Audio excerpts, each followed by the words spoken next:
and welcome to the Lizzie Show. I'm so happy that you are here today sharing this moment in time together, sharing intellectual thoughts and entertaining the fact that we need to make the best of our lifetime here on earth. We need to make the best out of our lifetime here on earth, because too many things are being outsourced. Too many things are being outsourced. What do I mean by that? I'm not talking about products being outsourced. I'm talking about from the moment we wake up to the moment we go to bed and sleep. Our thoughts and information is being outsourced to everyone and everything else. Our thoughts, our health, our way of believing, our way of acting is being outsourced to others. So, from the moment we wake up, most of us are not quiet. We're looking to be influenced by things outside of ourselves. Before we look inward, we're looking outward. We need to make the best of our lifetime based on our inner dialogue. Meditation, it's a practice. It is difficult. But to take that deep breath in and that deep breath out and continually have space where it's filled up with nothing but your own thoughts before outsourcing it to someone else telling you what to think, how to feel, and what to believe in is the best way to make the most out of your lifetime. Because in this life, in this short life, our bandwidth for time and energy and information is from the time we wake up to the time we go to sleep. So from the time you open your eyes to the time you rest your head in bed, what are you letting in to your mind? What is sitting there in your thoughts based on what you've watched, what you're seeing, what you're continuously watching, what you're feeding your mind, your brain, your consciousness? And you are this never-ending pattern of yourself. You woke up today no different than you were yesterday, unless you stop outsourcing the information and really get to know who you truly are. You and I are more than just the chaotic information coming into us on a daily basis. The worst of things, the craziest of things. It's so much information, and we can only take in so much. I personally am at a point today where I feel like I'm longing for an awakening, a real spiritual awakening. I feel very held in by the solidness and the routine of life. I don't like feeling like I have to watch other people constantly entertain me to fill my time. I'm outsourcing my great strength and intellectual properties to other people, because the addiction lies in my laziness to sit and have a mind filled with either something, nothing, or new thoughts that might be my own or might be reaching me from the ether. What I'm saying is, I'm talking to you personally. When we feel dull, when we feel like we've lost that brilliance of color within our lives, is because we're outsourcing all of our information. That's not our information. It's stuff given to us from outside. Everything is from outside. I'll give you another example. Let's say you work with people, or you have friends, or someone close to you. We're always upset when they don't give us the answer that we wanted to hear. So a lot of times when we have conversations with people and we're discussing any issue with them and they don't agree with us or give us the answer that we wanted to receive, we're often upset because that's not the answer that you wanted to get. Because all we're looking for is people to validate how we feel, because there's nothing wrong with how I feel and how you feel. Our feelings are valid. There's something behind our emotions, our spirits, our soul, our emotions. If you feel stuck, it's for a reason. And perhaps you don't know the reason. So don't outsource it to other people to tell you why. Don't give away your power. You are a powerful being. But because we are giving our power away to others that we think are wiser and have more information than us, perhaps because we think they've lived a better life, perhaps because you think they are living a better life. Life for everyone has its struggles. Life for everyone has its complications. Life for everyone will meet their challenges.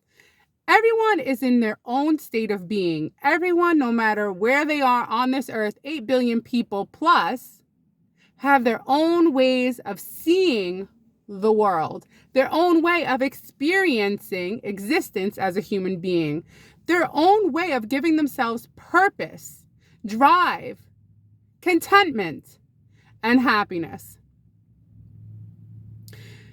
Humans search for happiness. Human search for contentment has been hindered by this hard, solid world we live in. This hard, solid brainwash, or this culture that we all feel, maybe you don't feel, stuck in, trapped in. Because no matter who you are, you have to follow the rules. The rules have been made.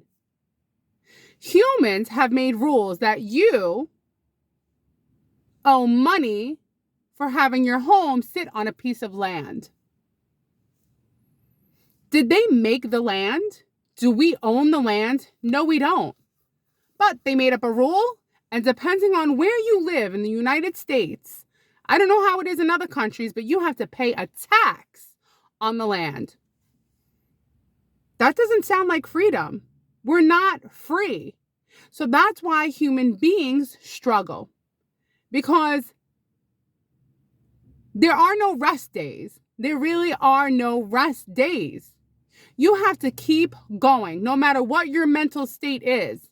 You feel tired. You feel exhausted. You feel like you want to go on a 10-day retreat and just meditate and just detox yourself from watching things, listening to things, feeling like you have to fill up your time with entertainment, because we have been so set up to be addicted to outside stimuli that we don't even know how to sit quietly for 5 minutes, 10 minutes, 10 hours a day, which is what one of these meditations is about. I'm going to say what the meditation is, but I'm not going to say it right. It's Vistapara, V-I-S, Para, Vistapara. It's free. They're all over the country. You can do them. They're for 10 days. And it's difficult, but I long for challenging myself to not outsource my thoughts, to not outsource how I feel, to be more connected spiritually, because I feel stuck in the rut of the routine. I don't have what are my goals? What am I working for? I'm not working towards anything. I don't really have goals for anything. I'm actually where I'm supposed to be, and I don't even want to be here anymore. You know what I'm saying? What's next? I just want to add something though in between here, just so you know a little bit about me. But I will say, I do absolutely, one thing that brings me more joy than anything is, and probably for you too, is the love of my animals, my cats. The state of bliss that my cat is in when he's rolling around on the stair and he's going after a hair tie and he's purring and he's happy, like that's the state of bliss that I want to attain. I almost say if I could switch consciousness with me and my happy cat, what would that feel like?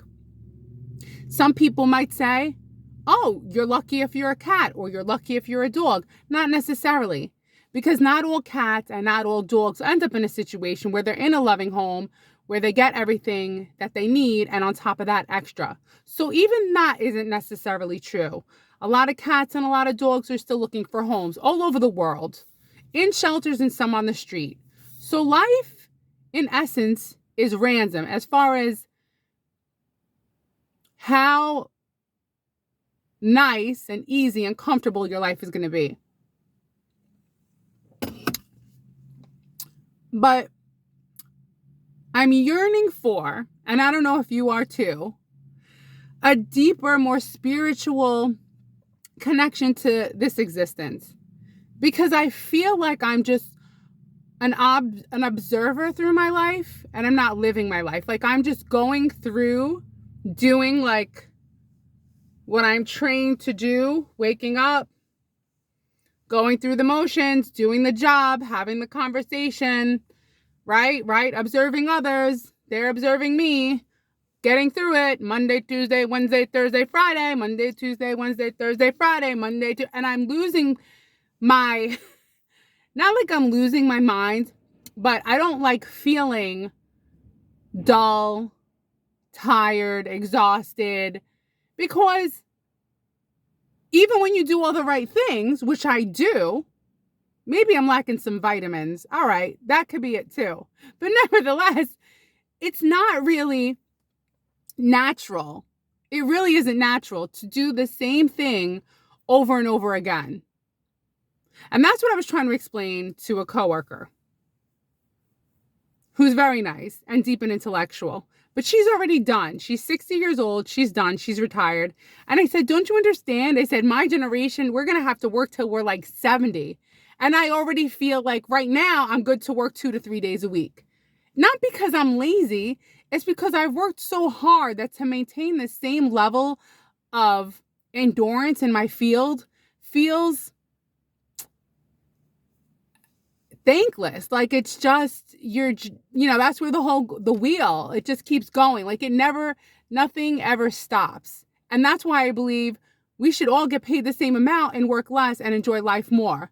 But if you want to do more, go ahead based on your energy. But energy is an interesting thing because it's not the same every day.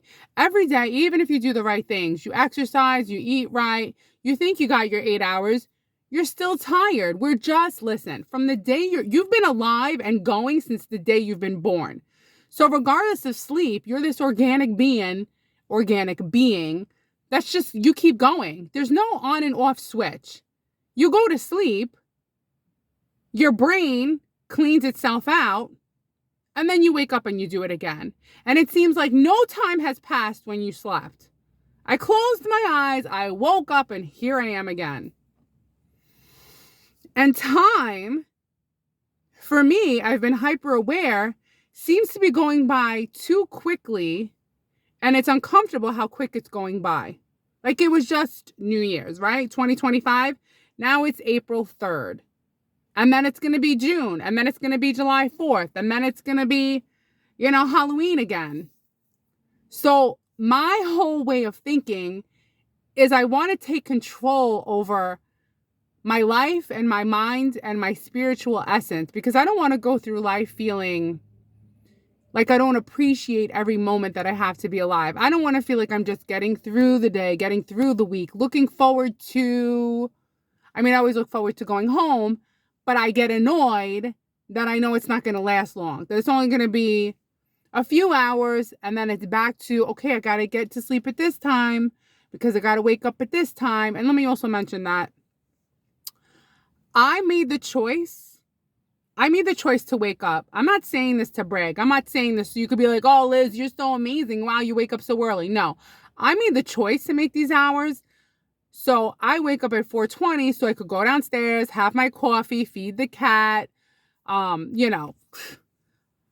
rub the crust out of my eyes, take a shower, and get ready for work so that I could get there by 6:30 and be done by 3, so that I could get home by maybe 4, and then I have 4 hours left. So no matter where I put the hours, if I get in at 7:30 and it's 7:30 to 4 or 8:30 to 5, it's still taking up your day. Like, it doesn't matter like where you put the hours. Your day is running away from you and I'm trying to think, well, no matter what, I'm going to be tired, whether I wake up at 4:20, 5:20, 6:20. So let me do this so I have more time throughout the day. And there's a lot of times where I do have a lot of energy. Yesterday, I was on the treadmill for a half an hour. I couldn't do any more. I was like, I don't know why. I'm just tired. And I'm sure that you have weeks where you're tired and exhausted too, and there's nothing wrong with that.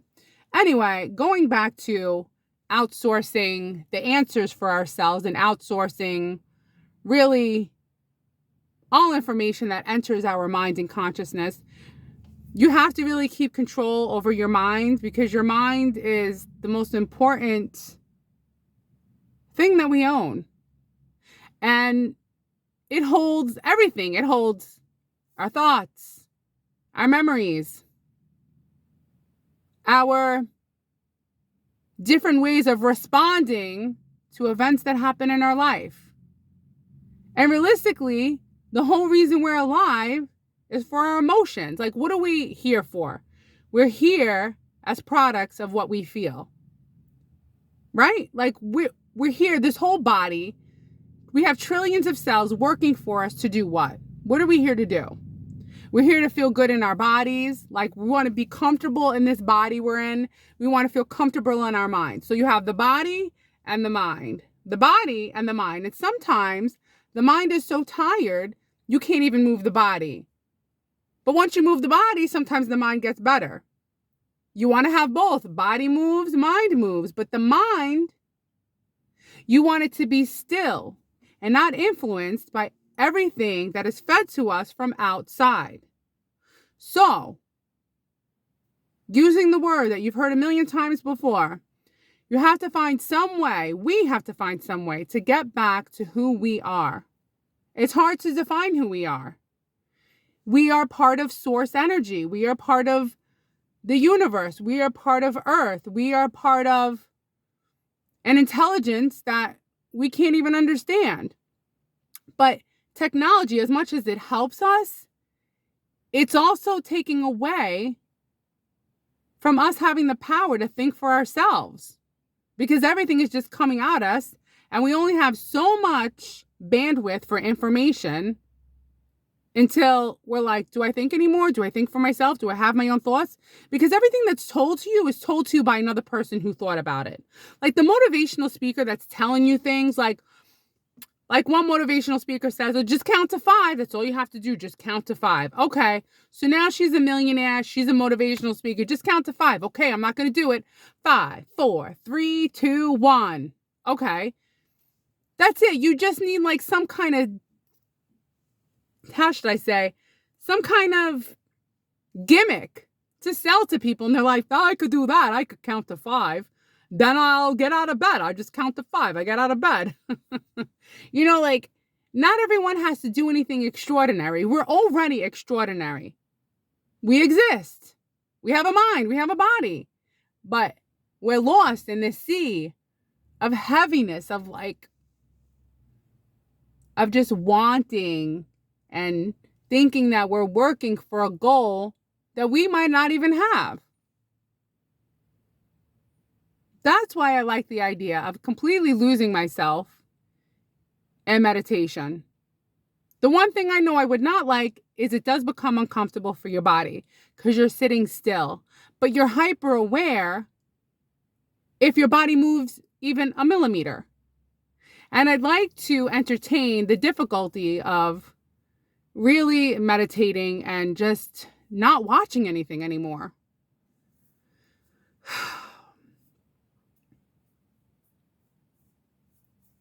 I just like to study this life, study this existence. What is this? What is all of this?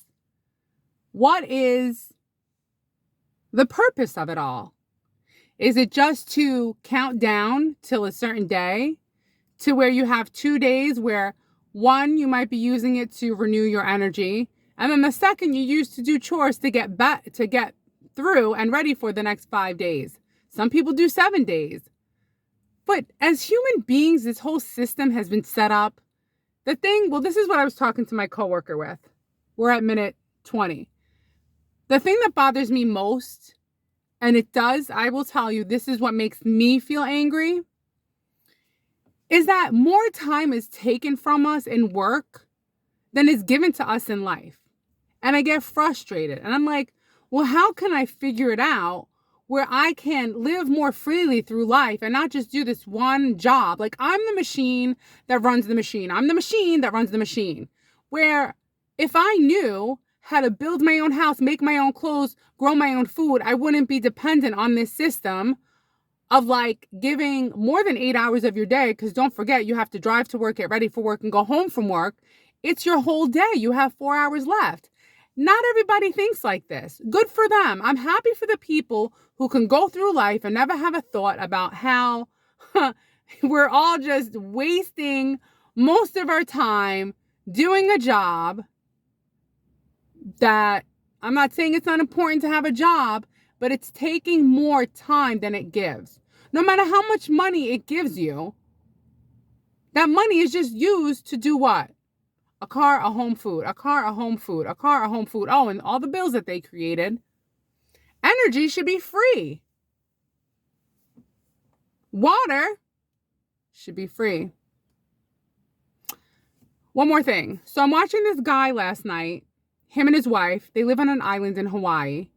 And they're completely off grid and they do everything for themselves. And they're older, but not like old and falling apart. Like you could just see on their face they're older, but young. So like young, they're independent, they're growing their own avocados, they're growing their own food. And he was saying how we're not meant to work like hard. Little break, hard. No, you do a little bit, you have some tea, go back out there, work. You work a little bit. Like he knew everything, how nature worked, how everything worked, how to be self-sufficient, how to make your own food, how to live on your own. And when you don't, you're more stuck.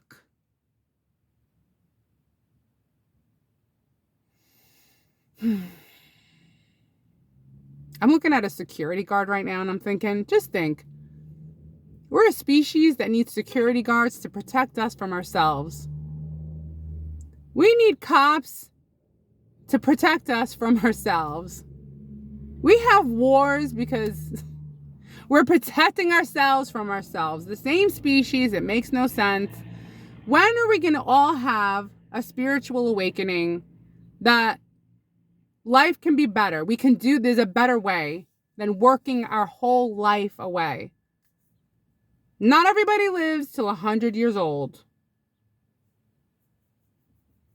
Anyway, the point of this video is that I want you to make the best out of your lifetime. And I want to make the best out of my lifetime. And how are we going to make the best out of our lifetime? First thing that we need to do is stop and not necessarily think, but clear the mind. I'm going to start this weekend. I'm really going to start. I'm going to set the timer and I'm going to do an hour of meditation. And I'm going to see what thoughts or blankness enters my mind without any more invading me from the screen. So no more screens for you, no more screens for me. Okay? We can do this. See you tomorrow. Bye.